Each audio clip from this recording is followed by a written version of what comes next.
সকালবেলার সিসিটিভি ফুটেজে দেখা যায় একজন বোরকা পরা তরুণী ধীরে ধীরে উঠে যাচ্ছে একটি 14 তলা ভবনের দিকে। 4 দিন আগেই মোহাম্মদপুরের ওই পরিবারে গৃহকর্মী হিসেবে কাজ শুরু করেছিলেন আয়শা নামে 20 বছরের এক মেয়ে। দারোয়ানকে বলেছিলেন তিনি রংপুর থেকে এসেছেন, বাবা মা আগুনে পুড়ে মারা গেছেন, আর তিনি নাকি থাকেন জেনোভা ক্যাম্পে, শরীরে পোড়া দাগ আছে। এই কথা বলে তিনি পরিবারের সহানুভূতি পেয়েছিলেন। নরম স্বভাব, নিচু স্বরে কথা বলা আর নিজের অতীত নিয়ে নানা কল্পনা গল্প, সব মিলিয়ে আয়শাকে দেখে কেউই সন্দেহ করতে পারেনি।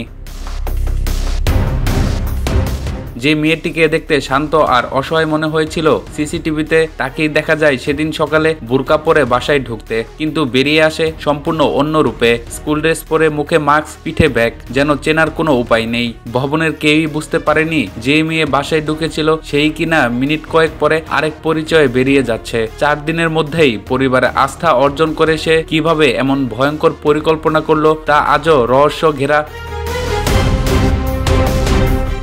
ঘটনার দিন শিক্ষক আজিজুল ইসলামের প্রতিদিনের মতো স্কুলে গিয়েছিলেন। বেলা 11:30টার দিকে তিনি বাসায় ফিরে দরজা খুলে দেখেন ভেতরটা অস্বাভাবিকভাবে নিস্তব্ধ।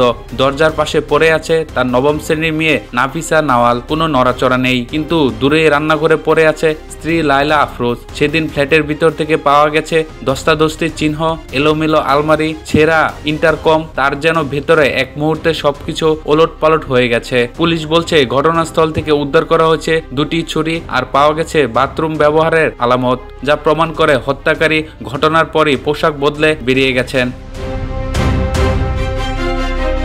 সিসিটিভি সময়রেখা বলছে সকাল 7:51 আয়শা ঢোকেন আর 9:36 বেরিয়ে যান স্কুল ড্রেস পরে। ভবনের দারোয়ানরা তাকে চিনতে পারেনি, কারণ পরিচয় বদলে বেরিয়ে এসেছিলেন সে। এখন সে পলাতক, মোবাইল বন্ধ, লোকেশনও নেই। পুলিশ সন্দেহ করছে হত্যার মূল সূত্র তার হাতেই। তদন্তকারীরা বলছেন আয়শাকে গ্রেপ্তার করা গেলে পুরো ঘটনার জট খুলবে। কি ছিল তার উদ্দেশ্য? প্রতিশোধ, লোভ, নাকি আরো গভীরে কোনো কারণ? এই প্রশ্নের উত্তর এখনো অজানা। তবে এই নির্মম ঘটনার একটি সুখী পরিবারের স্বপ্ন গেছে আর পুরো এলাকা জুড়ে নেমে এসেছে ভয় ও শোকের আবহ।